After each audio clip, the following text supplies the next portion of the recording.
Sean todos bienvenidos. Reciban un cordial saludo. En esta ocasión desarrollaremos el tema de la mita incaica a la mita inicial, correspondiente a la primera parte del tema, el desconocido rol de los indígenas en Potosí. Comenzaremos hablando de cómo era la mita en tiempo de los incas. Era un tributo en trabajo que se le daba al inca. Se aplicaba al pueblo, es decir, a los hatun runas, no a los indígenas nobles, ni tampoco a las yanaconas, como veremos enseguida. Para los pueblos andinos dominados por los incas era algo habitual. Ahora veremos qué es lo que le pedía el inca a sus súbditos.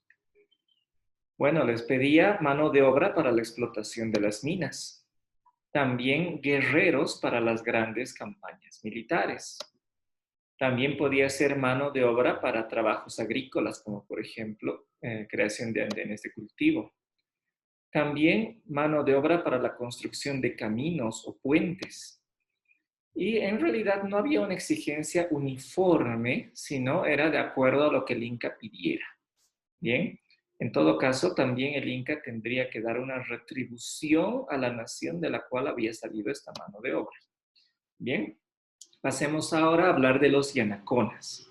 Bien, los yanaconas son especialistas que tienen un rango superior al del pueblo incaico, es decir, al pueblo común y corriente que vive en comunidades en la zona rural. Estos yanaconas son escogidos por su inteligencia o por su habilidad poco comunes, ¿no? Generalmente salen del pueblo, ¿no? Pero suben de nivel para convertirse en yanaconas especialistas. Y también hay algunos nobles que por su talento también son adscritos al grupo de yanaconas. Hay yanaconas en varios campos, como en la minería, en la elaboración de quipus, el sistema de escritura incaico, la agricultura, etc.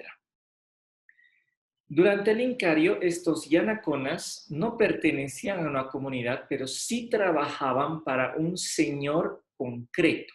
Es decir, algún miembro importante del Imperio Incaico tenía a su servicio a varios yanaconas.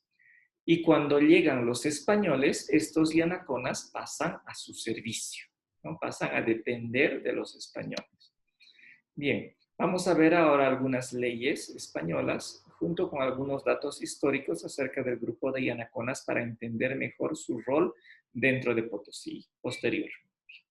Bien, en marzo de 1533, es decir, muy poco después del contacto entre las tropas de Francisco Pizarro y el Imperio Inca, se acepta que los yanaconas puedan ser comprados y vendidos, probablemente porque se consideraba que de alguna forma eran como esclavos de los señores incas, ¿no? Y además el servicio especializado que daban otorgaba un alto valor para los españoles, ¿no? Y en 1539, ya una vez consolidada la presencia hispana en la región del Perú, se permite que los indígenas de las encomiendas sean enviados a trabajar a las minas, ¿no? Habría que recordar que la encomienda era una institución de origen europeo, inclusive del antiguo Imperio Romano, que los españoles usaron en la reconquista de España y que trajeron a América y que tenía como base la protección, la evangelización y la transmisión de elementos de la civilización hispánica a las culturas nativas, y obviamente también recuperaba de ellos el pago de un tributo y también sus aportes tecnológicos. Para entender un poco mejor la encomienda como un campo de mutuo beneficio y de reciprocidad, los invito a ver otro de los videos que tengo en mi canal de YouTube. Bien, volviendo a nuestro tema central, en 1541, en correspondencia con las leyes españolas vigentes, se determina que los yanaconas sean completamente libres. Y 2 años después, el gobernador Vaca de Castro prohíbe que se envíen indígenas de las encomiendas a trabajar en las minas contra su voluntad. Es decir, si va cualquier indígena a trabajar en las minas, tiene que ser con su pleno consentimiento. Bien, poco después se descubre Potosí en abril de 1545. Si bien ya se estaba explotando Porco, que queda muy cerca de Potosí, y ahí habían ya unos 7.000 indígenas trabajando, la explotación de Potosí se muestra como algo mucho más rico y más grande. Así que yanaconas se desplazan a Potosí y también indígenas de las encomiendas. Y se estima que para 1547 hay también unos 7.000 indígenas trabajando en Potosí. Bien, entonces veremos que en 2 años realmente han igualado prácticamente lo que había en Porco, que era un enclave usado por muchísimo tiempo atrás. Bien, ¿cuál es el papel que van a desempeñar los yanaconas, estos especialistas mineros? Bueno, para sus señores, es decir, para los españoles, en este caso casi todos encomenderos, deben refinar 1 libra de plata por semana.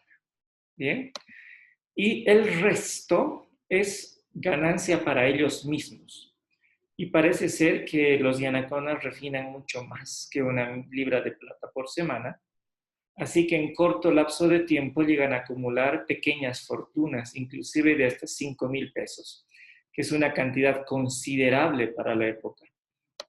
Bien, además no pagan tributo, ¿no? Los yanaconas estaban exentos de pagar tributo. Así que es una ganancia prácticamente redonda. Es en este contexto que en 1548 el presidente de la Real Audiencia de Lima, Pedro de la Gasca, autoriza que la 10ª parte de los indígenas de las encomiendas vayan a trabajar a Potosí, ¿no? Que es una cantidad considerable de gente. Bien, sin embargo, 1 año después, perdón, se decide que estos indígenas se puedan ir de Potosí, es decir, alejarse de Potosí, si así lo deseaban. Por eso el año 1550 se les hace una consulta en el mismo Potosí a los indígenas preguntándoles si los trataban bien y si querían quedarse o preferían regresar a sus regiones de origen. La amplia mayoría prefiere quedarse. Y además el argumento que generalmente indican para permanecer, es que tienen muchas más cosas que en su propia tierra de origen. Bien, vamos entonces a analizar cómo era el rol de la mano de obra no calificada que trabajaba en las minas, es decir, esos indígenas que habían sido sacados de sus tierras de origen por el encomendero y llevados a Potosí a trabajar probablemente por primera vez en labores mineras, ¿no? En su vida. Bueno, estos trabajadores que podríamos calificarlos como mano de obra no especializada, bien, tenían que pagarle como tributo, digamos, al encomendero 3 pesos de plata, el equivalente al 3 pesos de plata, ¿no? El resto que ellos encontraran era para su propio beneficio o el de sus naciones, sus comunidades. Y parece ser que eso resultaba bastante rentable y por eso ellos preferían quedarse en Potosí antes que regresar a sus regiones de origen. E inclusive los mismos caciques se dan cuenta que esa es la mejor forma de pagar el tributo a los españoles, porque una parte del tributo tenía que ser pagado en dinero. Entonces veían que la gente de sus naciones trabajando en Potosí podía ganar rápidamente el dinero necesario para pagar el tributo. Bien, y de acuerdo al pacto de reciprocidad establecido, la tierra estaba garantizada para los indígenas, es decir, su propiedad y aprovechamiento en el marco de la República de Indios, a cambio del pago del tributo. Y también les invito a ver un video que tengo acerca de las repúblicas de españoles e indios en mi canal de YouTube. Bien, bueno, en 1550 es el año en que se les pregunta a los indígenas si prefieren irse o quedarse. Se disminuye el tributo a 2 pesos y cuarto, ¿no? Por semana. Y también tomemos en cuenta que como ya había miles de indígenas viviendo en Potosí y una parte de ellos eran solteros, entonces pues un varón soltero había muchas mujeres solteras y viceversa, una mujer soltera había muchos varones solteros disponibles en el mismo espacio geográfico, así que no es nada raro que se formen parejas de distintas nacionalidades, establezcan una familia y prefieran quedarse a vivir en Potosí ya desligados de sus naciones de origen, ¿no? Y es así como ya empieza a haber una población, digámoslo, estable en Potosí, que es en todo caso una ciudad, un asiento minero, ¿no? Que depende mucho de la producción de plata, ¿no?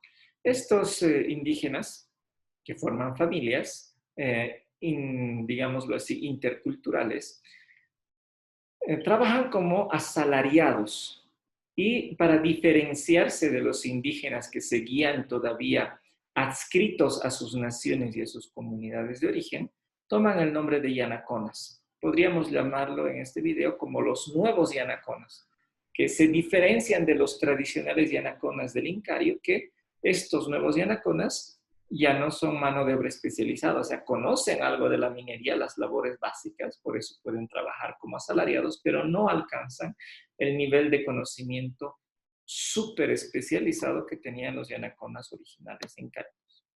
Bien, en todo caso, la existencia de este grupo de personas, los residentes permanentes interculturales, pues muestra que Potosí ya comienza a ser una de las ciudades más atractivas del mundo. De hecho, ya Potosí tenía el mercado más grande de toda la región de los Andes, superior inclusive al mercado que existía en el Cusco. Bien, para la década de 1550 se calcula que había unos 5.000 trabajadores indígenas en Potosí que respondían a 130 encomenderos de todo el territorio del Virreinato del Perú. Y estos trabajadores indígenas llevaban voluntariamente a sus familias hasta Potosí. Probablemente todos los que estaban casados iban a Potosí y pensaban que iban a establecerse de manera permanente en la ciudad. Por eso viajaban con sus animales, con sus mujeres, con sus hijos, ¿no? Aunque obviamente solo se necesitaba que fuesen varones saludables a trabajar como mineros, pero llevaban además a toda su familia con la intención de quedarse ahí por un tiempo, ¿no? Por eso se estima en 1550 que habría una población indígena de unas 25.000 personas viviendo de manera estable en Potosí.